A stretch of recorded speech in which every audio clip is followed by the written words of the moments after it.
Welcome back to Glitter Budget with your hosts, Anjannette. And Jess. And we are continuing Buffy season 5.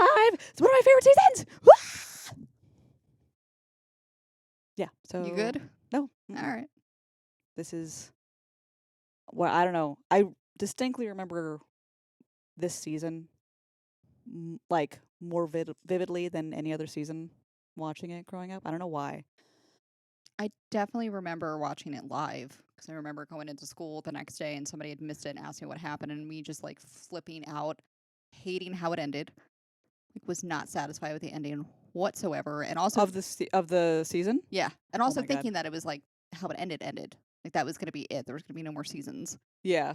So I was like, that's fucking dumb. I remember watching it live, like the whole season, but also when it ended. Like I didn't want it to end, but I was okay with it ending the way it did in a way. I don't know, but it didn't end like there was like the WB stopped being a thing, and it turned into the CW. Right. And Buffy had to switch stations, I guess. So the series went from being on the WB to being on UPN. So I guess there was probably a risk that they weren't Like I don't, pick it up. Right? yeah, there was like a contract issues or whatever. So a lot of people thought that it was the end, and it wasn't until I don't know if they really made it public before it ended or not too long after it ended. Like, hey, no, Buffy's coming back. So then when they were doing promos for Buffy coming back, like she was being resurrected on a news station and everything like that. And she literally was being resurrected. Yeah. I don't know. I just like I don't know. I don't know why like as a youngin I didn't like the way that it was ended or what I thought how they were ending it, but I have like a better appreciation for it now. Oh yeah. I mean I like the season. It's definitely not one of my favorites. I don't know. I think I'm just partial because like I vividly remember watching this on TV. So I Yeah. think like I have a tendency to be partial to something that I see first or I'm introduced to first or whatever. I don't know why. But this marks the introduction, like this season marks the introduction of Dawn, a new character. And a lot of people, a lot of Buffy fans hate Dawn. Like violently hate on. I do remember watching season 5. I must have missed a season or 2 or something like growing up. I don't think I watched it as they were airing because I do remember how did I miss that she had a sister this whole time? Yeah. Like, so the first couple episodes, I was like, "What? Did she? What? Did she always have a sister? And then they explain it real quick. And I was like, "Oh, okay, Yeah, yeah. all right." But yes, I do remember thinking that of like, how the fuck did I miss that? What I think is kind of funny is that this wasn't. So the first episode of season 5 is Buffy versus Dracula. Hilarious. Awesome episode. They that episode was in Australia. That was aired as the last episode of season 4. Oh, really? So they had to wait at least 3 months or whatever. They had to wait so many months to find out what the fuck is like she's got a sister now? What the hell? Because at the end of that episode, it's just like the very last scene of the episode. So it's after Dracula is vanquished or whatever, and Buffy's back home, and she's like, "Oh, think about going to the movies with Riley or whatever." And Joyce is like, "Well, why don't you take your sister?" And then they both just like, "Mom!" End of episode. And you're just like, the fuck? So I can only imagine people in Australia being like, What? That actually is kind of a cool way to end it, though. Yeah. Like, it 'Cause definitely leaves you on a cliffhanger. it definitely does. And I think it was Restless was the last episode of season 4. Like, it is kind of like an oddball episode. It doesn't necessarily, like, tie a lot of things up. Has a lot of dream sequences, a lot of, random kind of messages, Yeah. which they hark back to a lot throughout this season. Like, they reference, Little Miss Muffet, AKA Dawn. Right. So, like, Faith says, like, Little Miss Muffet coming in from, like, 7th, like, uh, dropping in from 730 or something like that. And Glory references saying, like, honor Tuffet and stuff like that. So, like, throughout this season, they make mention of things that were said in that episode. Yeah. There was a lot of, like I think I'd mentioned before, it's a lot of foreshadowing. Yes. So, like, if you're really paying attention as things start to unfold of them, like, remembering that episode and what happened, them going back and mentioning Yeah. that episode, but kind of, like you said, tying everything together a little bit. It was some very tricky but heavy foreshadowing, I think, of, like, Yes. what was going to happen. Yeah. So not like outright foreshadowing where it's like, but it obviously the kind of stuff you would see and remember in a dream. Hmm.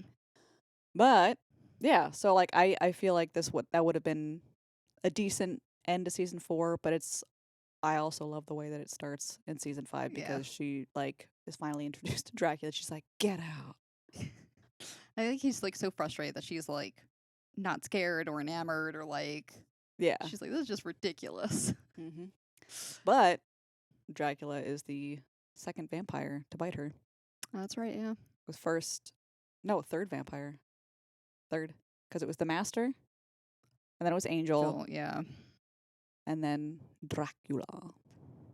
And I always thought, like, and even rewatching a couple times, that the way that season 5 started and then the way that, like, where it went didn't like mesh up. I thought it was really like weird.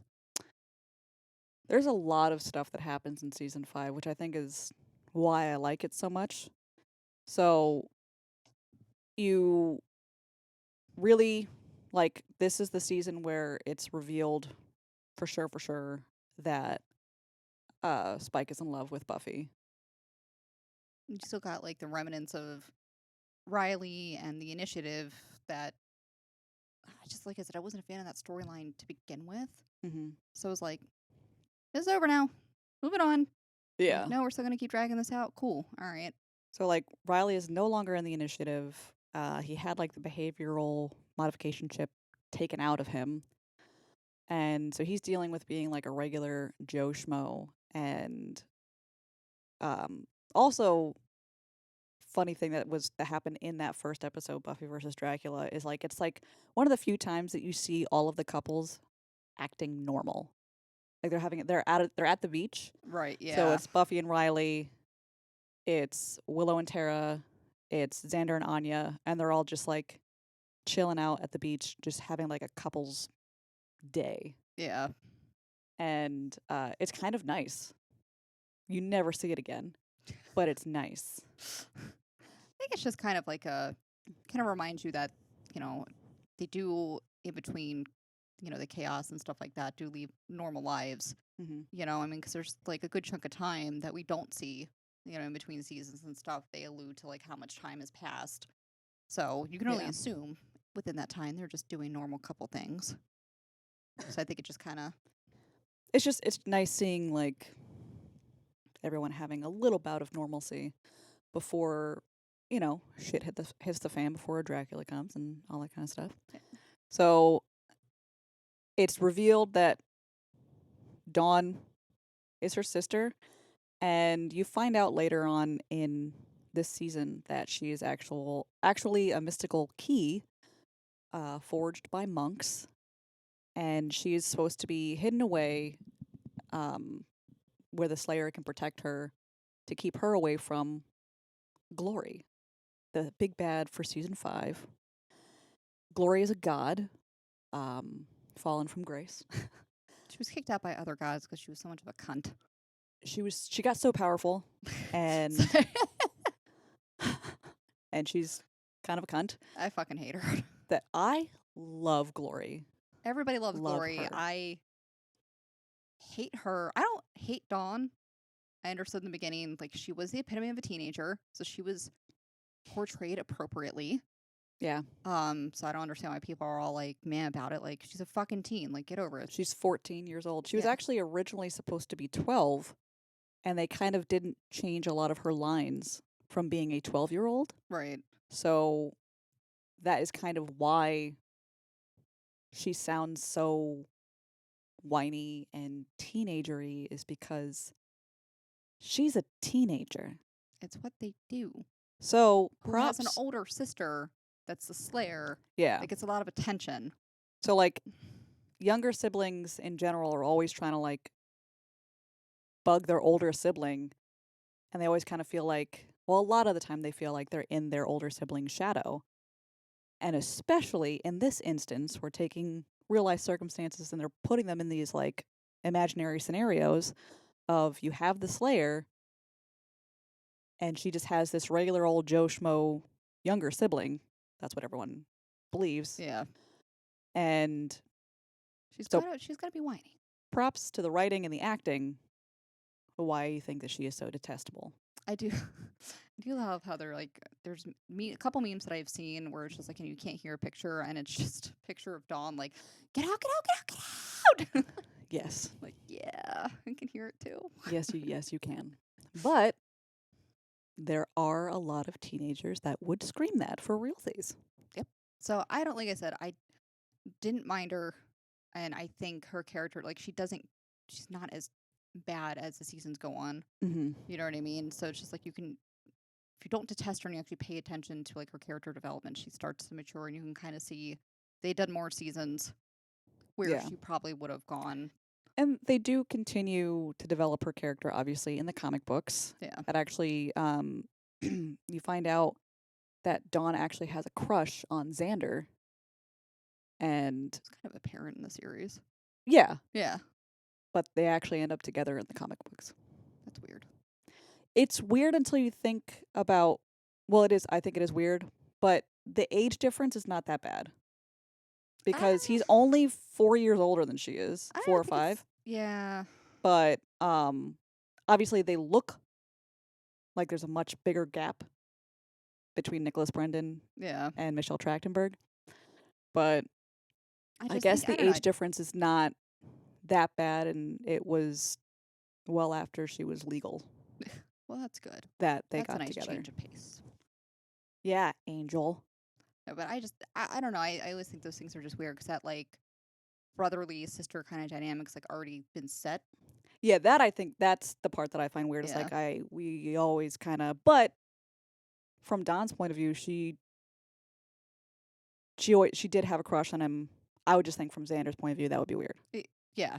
Yeah. Like I viewed you as like a little sister, and now we're dating. Yeah. No, it's fucking creepy. But whatever. People have like weird stepbrother stepsister fantasies, so maybe that's something, I don't know. It's gross, but It is. Anyway, so you find out that she was just kind of inserted into everyone's lives. The monks made her. They gave everyone memories. A Like, lot of really powerful magic when you think about it. yeah. So it wasn't just putting her in human form. She is just actually just a ball of energy now in human form. But everyone has memories, not just Buffy and her mother, but like all of the friends. Like they all like um Willow is viewed as like as Aunt Willow essentially to Dawn, and she kind of takes on like that. She does take on that aunt role of like, she's a kid. Like she just go easy on her. Like she's not, and it's not easy having the Slayer as the big sister and all that kind of stuff. Yeah. And Buffy's always like very hard on her and whatnot. And Joyce looks at her as the baby. She is. Because she is. And we all know that babies are best. Wow. All right. Whatever. What? You're just bitter because you're the older one. Maybe. Yeah, you are. Whatever. Anyway, so you have the second episode of the series of this season is The Real Me, and that's where you see Harmony trying to cut it as a gang leader. Again, not a huge fan of Harmony, like just in general. I don't hate her. Kind of think she's pointless. I don't like her. She didn't. They're just like, why are you here? What are you contributing to this aside for being Spike's weird plaything? Comedic effect. I didn't find her that funny. I Aside for the fight between her and Xander, that was pretty funny. That was pretty funny. But anyway, so what I find kind of cool is that one of her minions is played by Tom Lenk, who later on goes on to play Andrew. Oh, I didn't even And notice that. Yep. How did I not notice that? I don't know. Shit. But it's very distinguishable. Like, even under all the vampire prosthetics and Yeah. makeup and everything, like, it's clearly Tom Lenk. Oh shit, I'm gonna have to rewatch that. Yeah. God damn it. But and his voice too, like, it's definitely Andrew. Yeah. I don't know, like I said though, I feel like the first couple episodes, you're introduced to Dawn, which obviously is the main the main vein of where the season's going, right? Of who she really is, why the monks put her there, glory, stuff like that. But then you also have the first couple episodes where you're still left over from last season with Riley that eventually they end up finally splitting up. So it was just kind of this weird overlap where I was like, where is this going? What's the season actually going to be about? Well, it's just like with any other season, like you have the main arc that the season is going over, and then you have filler episodes it just felt weird. I get what you're saying, and I that typically flows okay. Mm-hmm. I don't know why. I felt like it was just this really weird. Didn't feel right to me. Can't put my finger on it. I don't know. Probably just because I fucking hate Riley. That might be it, but it's the beginning of the end, sort of, for between Buffy and Riley. Is that there's the episode The Replacement, where there's some funky magic that ends up turning Xander into two different Xanders. And the second Xander is actually played by Nicholas Brendan's brother, Kelly Donovan, who was pretty much Nicholas Brendan's stunt double throughout the show. And in that episode, he just always plays, for the most part, he plays Xander when he's not talking, except for in the scenes where they're both talking at the same time. Yeah. But it's his twin brother that plays the second Xander. And I think at the end of that episode, Xander is finally moving out of his parents' basement and is trying to get a place of his own. And that's where Riley is I love her so much, blah, blah, blah, but she doesn't love me. That's right, yeah. You were kind of yeah. Yeah. Yeah. So that's where you really start to see Riley he starts doing things to try to, in some way, feel something or feel different or whatever. But he goes to vampire brothel type things. Not brothels, but flop houses. Yeah, basically what they were. He's there to be fed off of by vampires, so he can feel something. Yeah, I don't like that angle either. I don't know. I did kind of wonder though, it was one of those things where if you are in a relationship and you start to realize that, hey, I'm the one that's kind of holding this thing together. Mm-hmm. I'm the one that has all this love for this person. You kind of know and start to admit to yourself that they don't really love me the same way, or they're not as in love with me, which kind of puts the debate. If she even realized she was falling out of love with him, probably not. But No. if you realize that though, wouldn't you just fucking end it? No. What, from his point of view or from her point of view? From his, because I'm guessing that she doesn't even realize her own that she's falling out of love. You know what I mean? She probably doesn't even really realize that, but he knows it. He knows it. Well, you could say that about anyone. thinking that they like you start to realize that someone's falling out of love with you. A lot of times you try to before you realize what's the healthy thing to do, you try to find some way to make them care about you or make them fall back in love with you in some way. I guess. He did it a really dumb way. He didn't yeah, he was not good at that. But to be fair, there's not like if someone's falling out of love with you, there's really nothing you can do to make them fall back in love with you. Yeah. Well, I don't know. There's different circumstances for every different occasion and situation and all that kind of shit, but like for the most part, the healthy thing to do once you realize someone's falling out of love with you is like address the situation. If there's no way to fix it, GTFO. Yeah. That's I the think, healthy thing to do. like Xander being Xander and always every once in a while like putting kind of Buffy in her place and like giving her that perspective of it of just like, hey, like he's kind of the best thing that ever happened to you and like you really fucked it up and you were kind of a tool to him. Yeah. Like he was there for you when spoilers, Joyce gets sick. When Joyce was sick, like he's helped you with Dawn, like he's been through a lot too and what now that like he can't keep up with you, like you always have to be the protector, like you can't just let him in and like Mm-hmm. be there for you emotionally and do what the boyfriend stuffs are supposed to do, like the other part of what a relationship should be. Yeah. He kind of really just pushed him out and kind of shit all over him. But at that time, it was too late for her to realize that, and Yeah. he goes and flies away with his military buddies. Yeah. So like the initiative is not what it once was. It's kind of like now more like a legit military group instead of like experimenting on demons and whatnot. Like they're going out to different locations and neutralizing threats and whatnot. So the remaining members of his original initiative unit are like, hey, so we're flying out tomorrow. You should come because you're a really good soldier.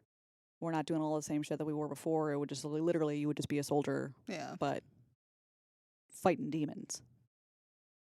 And Riley's like, well, I can't because I have Buffy. And they're like, well, do you?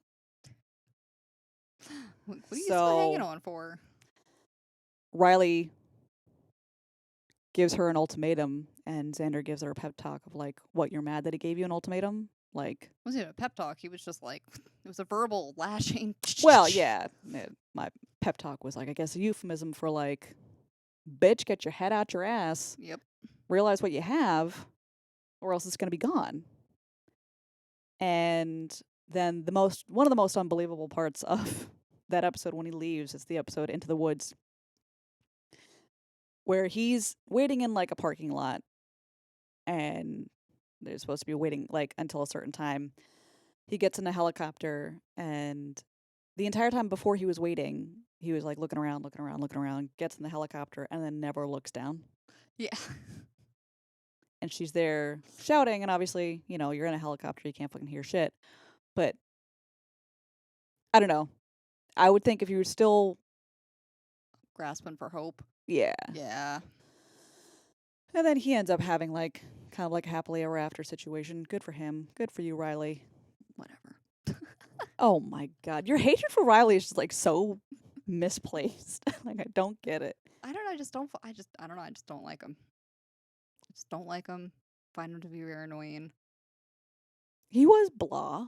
Yeah, yeah, he was just blah. But I do like the irony of, I think, like we were discussing before, that Angel had finally like put the kibosh between their relationship of like you deserve normal, and Buffy like as a teen, fighting tooth and nail, like wanting normal and just wanting to be a normal teen, and that was gonna be the closest thing.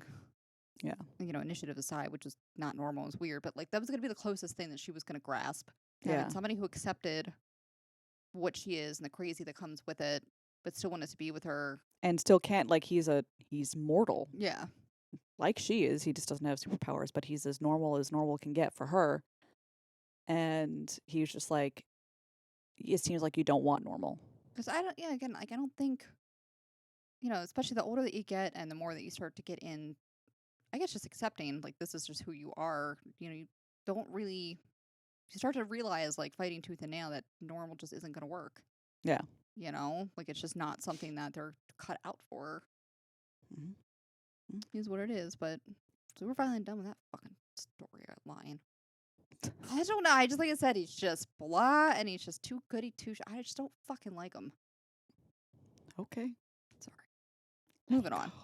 Anyway, um, in this season, Tara is finally pretty formally accepted into the Scooby Gang. Yeah, she's seen more regularly. I think the season 2 where they're finally like, hey, we're a couple.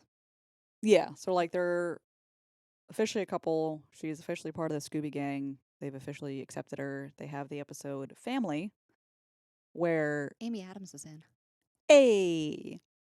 but in that episode, Tara was always she grew up in a very like repressed house. They seemed like very traditional and everything like that, and they always believed that the women in the family would like turn into demons or something like that. They were part demon. You're a part demon, and like once you reach a certain age, Yeah. she was gonna turn. So they basically came to like bring her back home where she should be. Hmm. And I think that's where you really see like Willow's really strong affections for her. And Hmm. yeah, I just them, and I think too, like you said, kind of solidifying that she is part of like their family because they Yeah. all stick up for her. Just like, no, this is her choice. Because I remember like the dad was even just like, yelling at Willow, just like, this isn't your choice. She's like, I know. And like she needs to make this choice for herself. Like, but I love the way that they debunked the whole demon thing because at this time we all know Spike has this chip in his head where he can't Hmm. hurt humans. So he was just like, this is ridiculous, and just whacks her right in the face. Yeah. And it hurts him. So it's like, she's human. Yeah, If they were- 100% Yeah. through and through. And it was actually like they just made up the whole demon thing because Tara's mother left her dad. Oh yeah, that's fucked up. Yeah. So like they just made up this whole lie about demons running in the females of the family. And it was nice seeing them all accept her finally, and they're like, if you want her, you got to go through me, and then and me, and like they're all lining up, and then Tara's like, so it was cute. Yeah, but you kind of notice too, like Tara, like I said, throughout the episodes and stuff, gets more comfortable, and she starts to, not have like her stutter, and just is more confident with herself. And the second the family Mhm. comes in, it's like right back to square one. Yeah. But yeah, I liked that episode. I thought it was a good episode. And I know recently I was watching Angel with Fred. Hmm. It was the episode Fredless, and I noticed like some parallels with that, but obviously like it's a Yes. happier ending. But I think it kind of has that like, oh, what more fucked up parents gonna come? Like, what's their lie this time? Yep. But luckily, all was good. Yeah. This season also has one of my favorite episodes, Fool for Love. And that's the episode in the beginning of that episode, Buffy is kind of like bested by a regular run of the mill vampire. Mm, So she finally takes an interest in that's right. previous slayers. Like, I want to study previous slayers. I want to see what happened. What was the thing that was different that got them killed? And she goes to Giles to be like, hey, I want to find out what's going on. And he's just like, well, a lot of watchers kind of like stop writing after their slayers are killed because their slayers are killed. Yeah. You know? Their job is moot. Yeah. So there's not a lot on their death because it kind of like takes a huge toll on them. So Buffy goes to Spike, who killed 2 slayers, Dos. and she's like trying to get information out of him, and he's like, so it's a flashback episode, so there's like, you have Angel in the episode, or Angelus, Darla, Drusilla, Spike, all back in the day, and telling the stories of what happened. And so I love seeing more background into the character of Spike. And it's in this episode where Spike is still wrestling with his love for Buffy, and he's thinking that they're doing like this whole tete-a-tete, like they're Kind of weird dance type of thing. yeah. He definitely keeps like dragging out the conversations and stuff to be able to spend more time with her. Mm-hmm. He finally gets to the end of of the story, and like the whole deal was that like he was gonna tell her the story, she had to pay him. So we get to the end of the story, and he's like, you know, I'm waiting for that moment where I can have a really good day, meaning when I kill you. Yeah.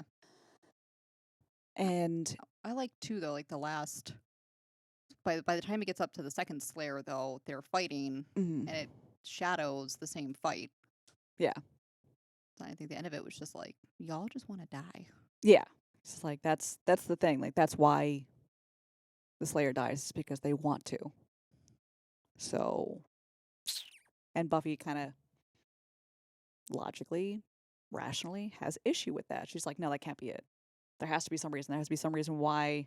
Some flaw in their fighting skill, Yeah. you know, something happened during the time. I mean, kind of like with the first Slayer, it was during the Boxer Rebellion, Mm-hmm. and I think there was something, an explosion or something that did for like a fraction of a second, kind of like takes her distraction away. I would have to watch it again, but it was probably it could be a little bit of both. Like Yeah, he got the best of her, but also main point is they probably just wanted to stop. right. Which he said it's a hard pill to swallow. Like nobody wants to hear that. Yeah. Nobody wants to admit that to themselves, despite the fact again, like so many times she's like, I don't want this, I don't want this, I don't want to do it. Mm-hmm. But that thought probably never occurred to her out loud anyway, enough to like where you could admit it. Yeah. That like, well, there is always one way. That's how you can give up. But she says something to Spike. She says, "You're beneath me," which is something that this first woman that he loved, Cecily, said to him when he was professing his love to her back when he was human. Such a heartbreaking scene. So Spike is like, all right, fucking done with this bitch. I'm gonna go get a shotgun. And Harmony's like, what the fuck you doing? He's like, I'm gonna fucking kill the Slayer. And she's like, well, no, you're gonna be like, oh, ah. And he's like, it's gonna hurt for a fucking long time, but she'll be dead for a lot longer than that. Yeah. And so he's hell bent on killing her. And at the end of that episode, Buffy finds out that her mom is sick. So she's on the back porch, just kind of like crying, upset. Spike sees her and he's just like, I'm gonna wait, what's wrong? Oh shit. And he comforts her and he doesn't end up killing her.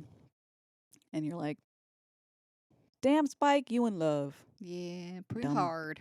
dumb bitch. But he shows like I think I don't know. So like later in the season he definitely shows in pretty dramatic I don't want to say dramatic ways, but like pretty like I think to Buffy finally she starts to finally realize that like he actually cares about her. He actually starts to care about like what she cares about in lieu of like family and stuff like that. Yeah, because she keeps leaving Dawn with him. Yeah. But I think not only that, but like, you know, later in the season is a perfect opportunity to portray them Mm-hmm. and he doesn't. Yeah. But I think in this season you also get introduced to what will eventually be the trio. Because you get introduced to what's his face, who makes the perfect girlfriend. Oh yeah.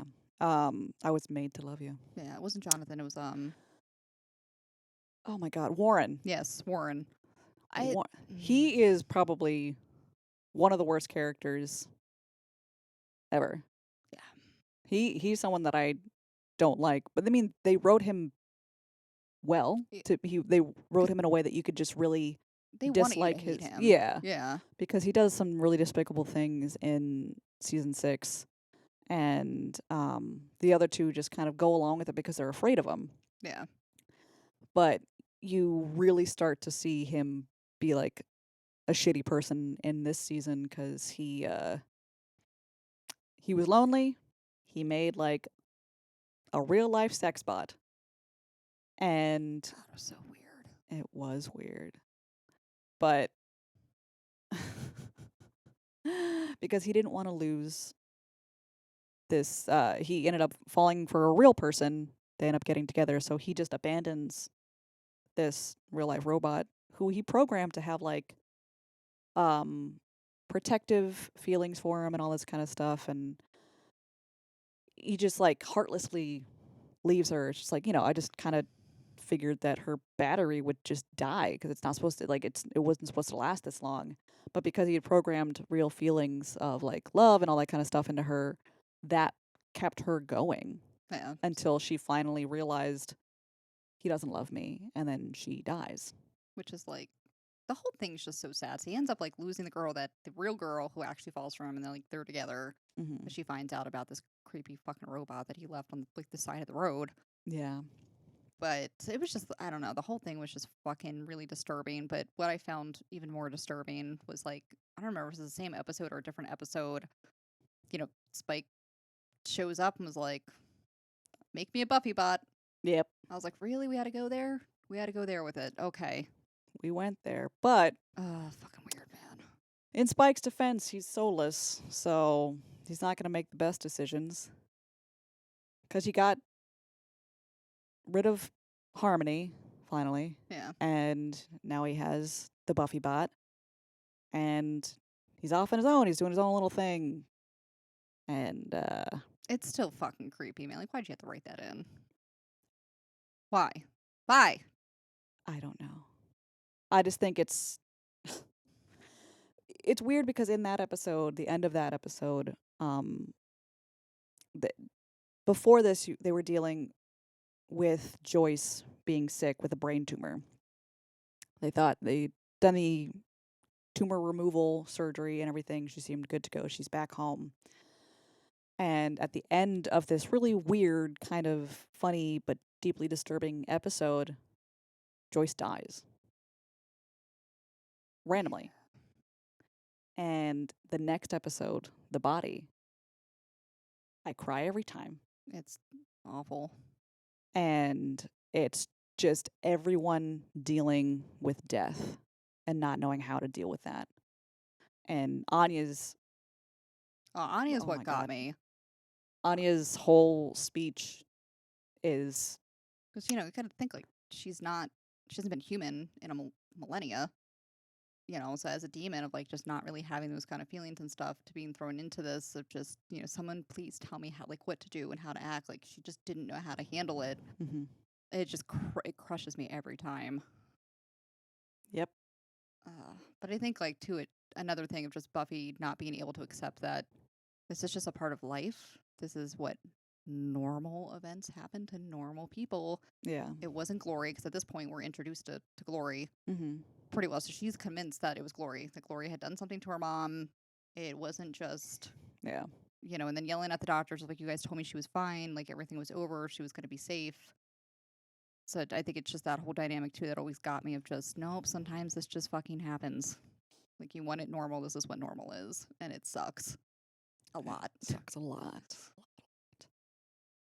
So that one's always a big tearjerker.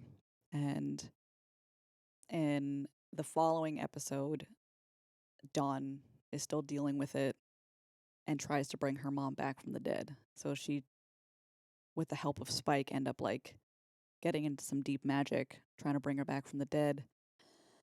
And that's where you're actually introduced to Joel Gray's character. What the fuck is his name? He ends up being like Yeah. he helps out Glory in the last episode. I just remember he's like this weird lizard guy. Yeah. Fucking can't remember his name. Anyway, Joel Gray plays this kind of like creepy underground guy that you can go to if you need like. What are you doing? I have fuzzy on my tongue. Okay. Sorry, I don't know where it came from. I was just like, oh. Like if you need like deep occult type shit, like hard to come by stuff, you go to this guy.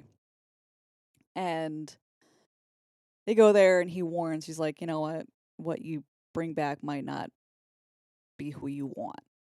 Yeah, it never. And I think she goes originally to Willow and Tara. asking like questions about like what Mhm. kind of spells and basically like asking them like, hey, like we could do this, like you guys are strong enough, and they're just like, no, no, no, no, like this Yeah. is not okay. And they're like, oh, but you've used magic for this or you've used magic for that, and Mhm. they're just like, yeah, but there's just certain things you just don't do. But I think Willow Oh, does. Tara's mom didn't leave. She died. She's the only one that knows what it's like to lose a parent. Oh yeah. I'm dumb.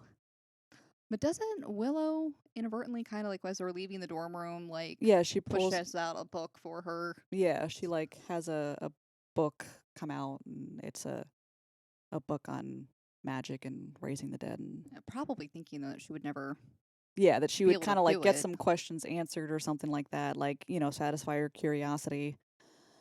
And doesn't. She tries to raise her mom, and that's when I think Buffy and Dawn finally reconnect on a different level too. It's like they always had someone to help take care of them, and now they have to take care of each other. Yeah, I think that's another huge pill to swallow. Is that like Buffy, who at this point is barely legal, 20 she's 20. in this. Yeah, I didn't think she was 20. I thought she was like 19. no, in the previous season she was 19, I think, when she first met Riley, and then this season there's like one birthday episode where she does turn 20 because Dawn runs away during that episode. Because I think it's when she finds out that she's not real, technically. I think Possibly. Whatever. because this would have been her second year at college, Yeah. so she would have been at some point during the season turning 20. But she's still young. Still barely legal. It's debatable if she's 19 or 20. I know. I think she has.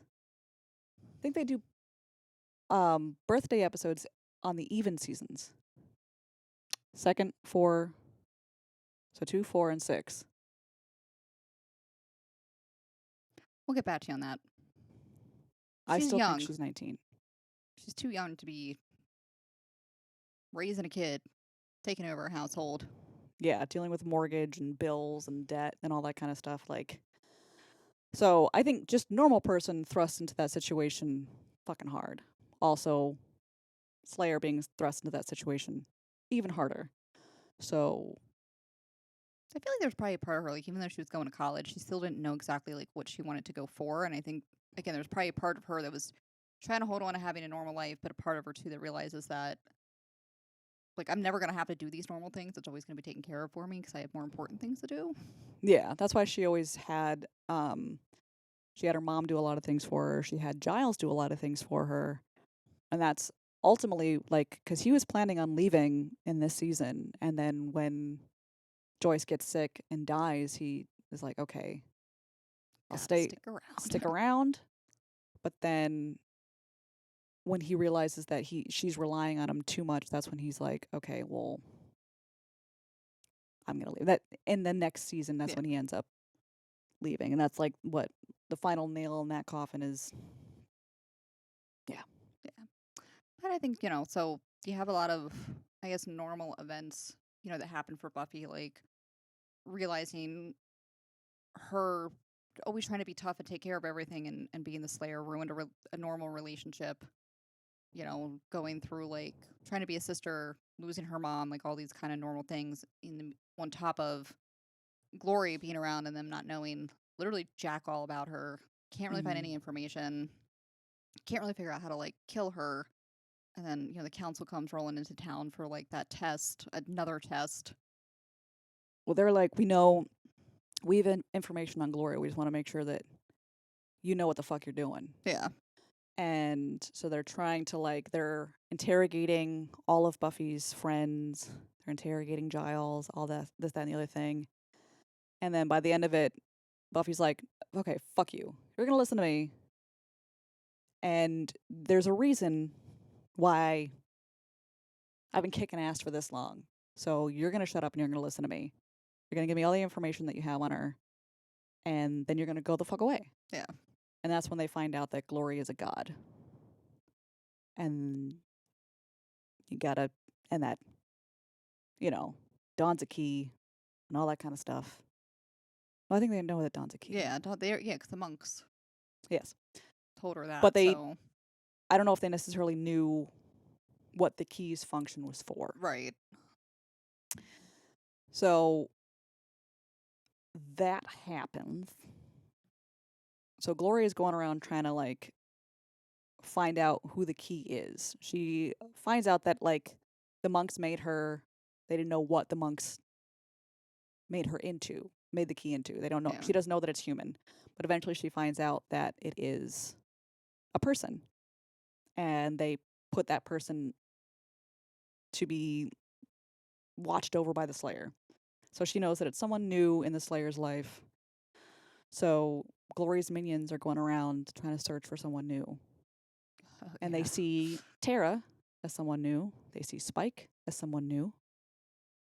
So Glory tortures Tara, like essentially scrambles her brain because that's what Glory does in order to make sure that she stays sane. She will like zap Yeah. people's brain juice and turns them. That's why there's like an uptick in crazy people in Sunnydale, is that she is Yeah. sucking their 'Cause she's brains. not like meant to be in this dimension, Right. so she's got to do that to like keep herself together. And did they ever explain why the whole Glory Ben situation? Like, did she have to do that when she was shunned to this dimension to be able to get like a physical form and survive? I think so, yeah. Okay. But if you didn't know, Ben is Glory and Glory is Ben. But there is a special whammy magic juice spell that makes anyone that finds that revelation forget it like immediately. So there's a funny instance later on in the series, in the season, where like Spike finds out that Ben is Glory, Glory is Ben, and he's trying to explain it to everyone, and they're like, so they're working together, like they're roommates, like what, like they don't get it, and it People stoned? yeah, so it's just a running gag with all of the Buffy fans, is that Buffy is Buffy, Ben is Glory, and Glory is Ben. Yeah. But I think that's what, like, while they were searching to see, like, who was new, aside for mushing Tara's poor brain, which we'll get back to that in a minute. Like, the arguments and stuff between her and Willow and leading up to that episode or during that episode. Yeah. Sad. But they also find, because of the creepy, gross fucking Buffy bot, who was, like, doting and taking care of Spike, that, oh, the Slayer really cares for Spike. Seems to be really important. Like, it must be him. Yes. So Glory like legit tortures Spike. They realize it's definitely not him. Mm-hmm. Refuses though to say like, you know, if it's them or not. So Buffy shows up at his crypt pretending to be the Buffy bot, Mm-hmm. tricking him into realizing that like they're not, like he didn't say anything. Yeah. So despite it being like brutally tortured and everything else, like that he didn't give up any of that kind of information. And I think she realizes like, oh shit, He really does care, and he chooses to care. It's not like, because he doesn't have a soul. yeah, like it's that, I think, is why I will always ship Buffy Spike. Yeah. I mean, though it's still really creepy in the beginning. yeah. So yeah, Buffy bot aside, I'm a Buffy shipper. But any hoozle, um, so go on about your thing about Willow Oh. and Tara. So, you know, obviously over these several seasons, Willow's power starts to grow, right? Like she's basically legit witch at this point. Um, has already used like some pretty heavy magic, getting Angel's soul back. The spell that she had helped Giles with last season to defeat Adam. Mm-hmm. But she has used magic at this up until this point. I think only like one to practice, just to educate herself, get good at it, but only like heavy spells and stuff when it was absolutely needed. And Yeah. throughout the season, Tara's starting to notice that she's basically using it all the fuck time. Yeah, like frivolously and whatnot. And Tara has a talk with her like, hey, you're using it too much. I even think like some like Xander and a couple of the other people start Yeah. to notice too. Just like, hey, this is a problem, and she's like, but it's Mhm. not. Like, what's the issue? Kind of. She definitely gets, I think, snarky with really like just about everybody who Mhm. brings it up every once in a while, and Giles and So they get into like this pretty big argument about it. Mm-hmm. I think they like did a fake makeup. Because I remember I think it was this episode where like, not this episode in particular, but I think the season where like they get into the argument about it, and then she does the memory spell. No, that was Memory spells next season. next season. Yeah. So You're they right. were Yeah, at you're some right. kind of festival. They had an argument. Tara was alone. That's right. That's where Glory comes up to her, scrambles her brain, like breaks her hand and all that kind of stuff. So this is like your first taste of Evil Willow, Dark Willow. Yeah. So she goes and like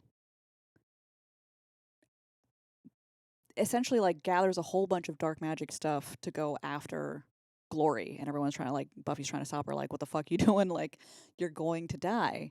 But Willow hold her own for a little bit, and you Yeah. get the really cool line, "I owe you pain," and she's just Mm. like sending all these sharp knives and cutting her open and all this kind of stuff. And Glory's like, "You think that's gonna fucking hurt me? Like, what the hell?" Beats her down a little bit. Well, Glory beats Willow down a little bit, but Buffy comes to the rescue and gets her to safety. Willow's pretty pissed that she does. Yes. So, that happened. No, but like I think it was a good way to introduce more so than the little tidbits that have been sprinkled throughout the seasons thus far of like Yeah. how powerful Willow actually is. I That she kind of actually did put some kind of dent in yeah. Glory a little bit. And I just I think rewatching it a couple times, I was like, how the fuck? Like watching it like as a teen, didn't pick up on like hardly any of the clues of like her using it way too much, her starting to get snippy Mhm. with like her basically starting to become addicted Yeah. to magic. Rewatching it as an adult, I'm like, yeah, it was pretty blatant. Yeah. Like they really didn't try to hide it like at No. all. But It's kind of clever though, like the way that they did it. Like it made it more believable, and it I think a lot of people can sadly relate to knowing someone that has an addiction in some way to something. yeah, You know what I mean? no, they So, did a good job with it. I mean, we'll get to next season, but that one scene kills me every fucking time. Every goddamn time. yeah. But no, yeah, so I just rewatching it though, I'm like, how the fuck did I not pick up on any of it? But you Yeah. said though, I mean, it does have like a really good viewpoint on that scene, and then towards like really this towards the end of the season, Mhm. they start to basically try to come up with like a battle plan. I think they're starting to know that she has to perform this ritual. It's a very specific time and date Yeah. that she has to like get Dawn to open up her portal to her world to get back there. Yeah. Well, Um, yeah, I guess at this point Glory eventually finds out that Dawn is the key, gets Dawn, and like I said, has to perform the ritual. And you find out, like Buffy finds out, that they need Dawn's blood, right, and that's why it opens the portal and closes the portal. right. But it's like I said, I think their plan in a nutshell is basically find out where she has Dawn, where this ritual is going to be performed, and because it has to be done within a extremely specific time frame, basically like if we could just Stall her. stall her, that's really all we need to do. Mhm. Which I mean, it doesn't say that Glory's going to die or anything after that, so I don't really know what their plan was. Yeah, Because she it could was still just kill all of them, but as far as like bringing hell one on thing at Earth, a time. yeah. One thing at a time. Just prevent the ritual from happening. So they basically So, like come up with a plan of using. I mean, obviously Spike's been in not an official member of the Scooby Gang, but they're using the fucking shit out of him. mhm. So they're basically like, hey, you're basically like our one strong fighter. Like you need to be here. They use Buffy Bot as a distraction. Yeah, so she's a decoy. Funny because like Glory decapitates the Buffy bot, and she's like, "Oh my god, the Slayer's a robot! Did everyone know? Did you guys know that the Slayer was a robot?" And then Xander comes in with the wrecking ball, fucking sends Glory flying through a building, and they brought like everyone's powers together. Yeah. So I know Like, Buffy. Well, earlier in the season, Willow again to show like how strong her power is, but that she doesn't really know what the fuck she's doing sometimes, accidentally brings in like a troll to the magic shop. So that's where they get the hammer from, right? Oh yeah, that was like a while ago, and it was Anya's ex boyfriend. Yeah. That's how she started out um her vengeance demon gig. Right. Where she turned her ex into a troll. So they have the hammer of a troll god, whatever troll thing. Yeah. So I just loved it too. Where like they just have it chilling in the magic shop. They're just like, oh yeah, we have like this hammer that could like, really hurt a god. And Spike's just like, it's heavy as hell though. Good luck. And Buffy's just like, he's like, yeah, of course, whatever. Yeah. So they got like, this hammer that'll at least definitely slow Glory down pretty fucking good. Mm-hmm. But Willow also, in the meantime, her focus is definitely on Tara and trying to get her back to being Tara. So she basically comes up with a spell that can almost kind of like reverse it.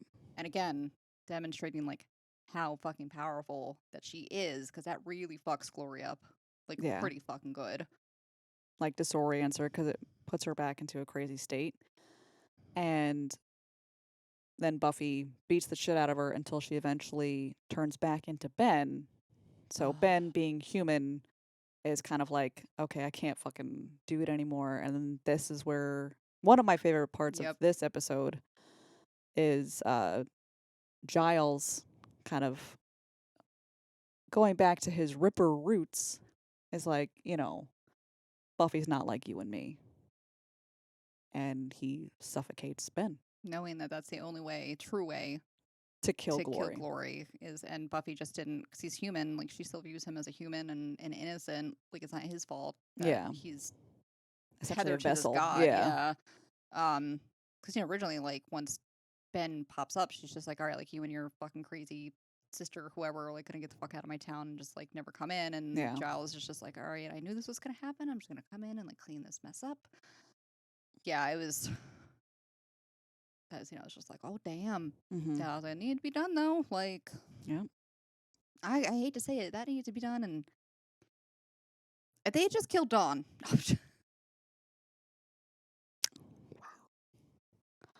But also, yeah, but this whole time, that fucking weird freaking guy that I can't remember his name, Wizard guy, yeah, he was finishing the ritual for Glory since she was indisposed, and Spike's job was he was supposed to protect Dawn, but he ends up battling this fucking guy. This guy cuts Dawn at the right moment. The portal starts opening. And before they had gone on this whole little journey mission to kill Glory, Buffy was like, the monks made her out of me. Her blood is my blood. It's Summer's blood.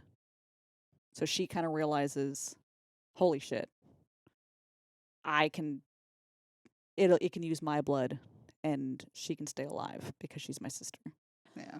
And in an earlier episode in this season, Buffy kind of goes out and like does like a meditating kind of Slayer ritual to try to like essentially commune with like the first Slayer to see if she can gain any kind of knowledge or insight into what's going on with their present situation.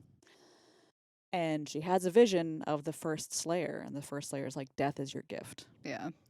And Buffy's like, death is not a gift. I just lost my mother. Like it's anything but a gift. And in the last episode of this season, it's called The Gift. And Buffy ends up sacrificing herself so that Dawn can live and everyone else in the world can live. Because the portal, like all these crazy creatures from other dimensions are starting to come into the world. Yeah, like you said earlier, I mean, it stops once Dawn's dead. Yeah. So she closes the portal by lunging herself into it. Yep. So her blood closes the portal. Everything's A-okay, but the Slayer is dead. And everyone, when they pan back to everyone reacting and they get onto Spike and he's just like crushed and broken, I cry every time. Well, it's just he had one job.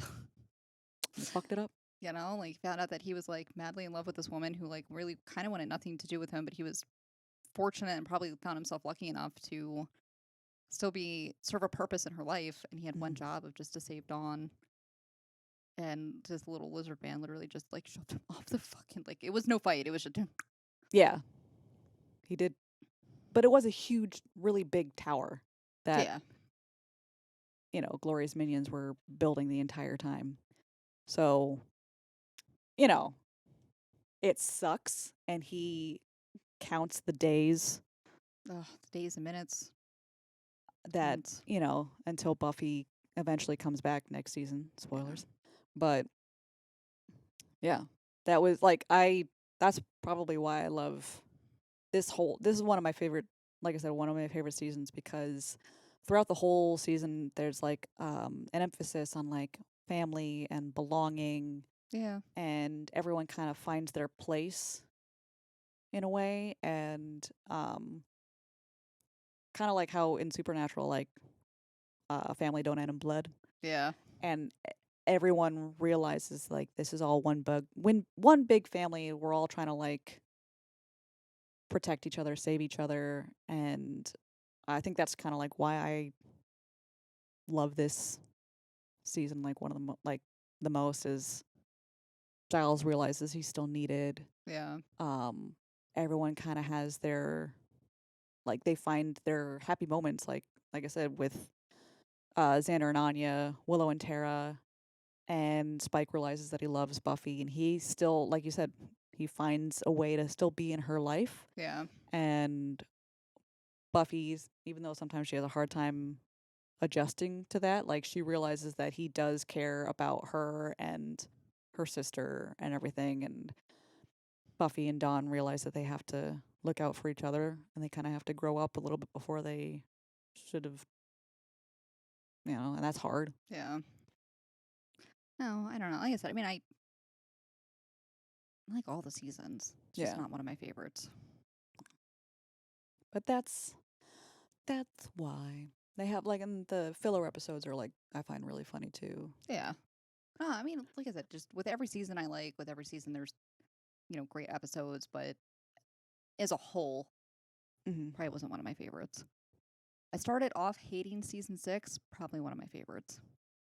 Yeah, I ended up not liking season 6, and then there are a lot of really good episodes in season 6. It A lot of started really good. off on a rocky, started off rocky. It was a bit rough, but meh, meh. But But we'll get to that season yeah, in the next episode, because I feel like there's a lot of good themes in that one. yeah, Um, but yeah, I think with this one, Buffy once again realizing, you contrast this from the first season where she didn't want to die for the yeah, world. I mean, she eventually was like, you know what, if I'm gonna die, this is how it's gonna have to be.